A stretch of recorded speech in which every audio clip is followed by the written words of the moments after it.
I want you to try something. Picture the last photo you took of a friend. Hold it in your mind. The face, the background, the edges of the frame. Got it? Here is the uncomfortable truth. The picture in your head is wrong.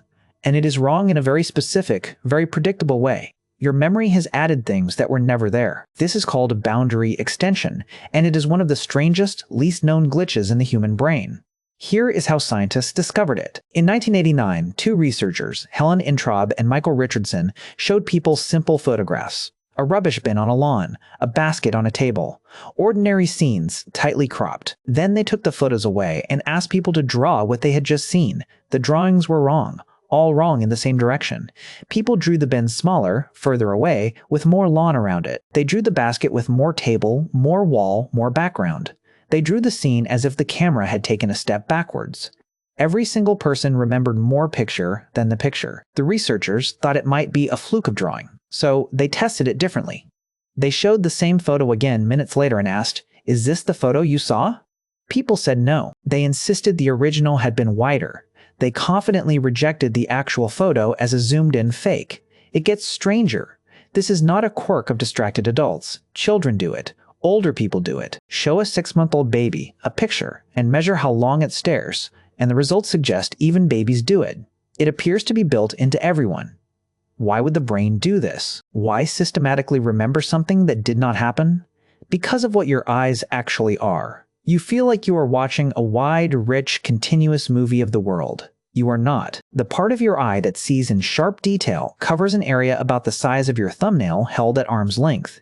Everything else is blur and guesswork. Your brain builds the movie. It stitches together tiny snapshots, fills in the gaps, and predicts what is just outside your view.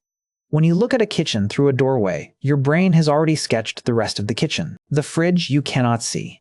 The floor that continues. The wall behind you. It has to do this. Without prediction, every glance would be a jump scare. The world would end at the edge of your vision like a video game that failed to load. Boundary extension is that prediction system leaving fingerprints on your memory. Your brain stores the scene it built, not the scene you saw. The photo had edges. The simulation never did. And here is the twist that proves the point. Scientists studied patients with damage to the hippocampus, the brain structure at the heart of memory and imagination. These patients struggle to remember the past or picture the future. You would expect their memory of photos to be worse. In this one test, it was better. They drew the photos more accurately than healthy people because their brains had stopped imagining beyond the frame. The healthy brain adds. The injured brain, for once, just records. Think about what this means.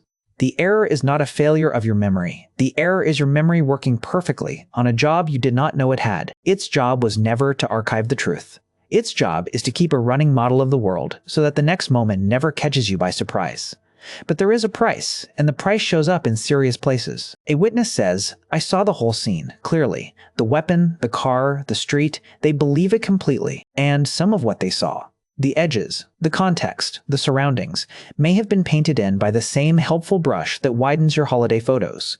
Confidence tells you how strong the picture feels. It cannot tell you who painted it. So tonight, try the experiment on yourself. Look at a photo, look away, hold it in your mind, and notice how generous the memory feels, how much room there is around the edges. That extra room is not the photo. That is you. Every memory you have ever trusted came with the edges quietly extended, the world politely completed, the gaps invisibly filled. You have never remembered the world. You have remembered your brain's painting of it. Now you know.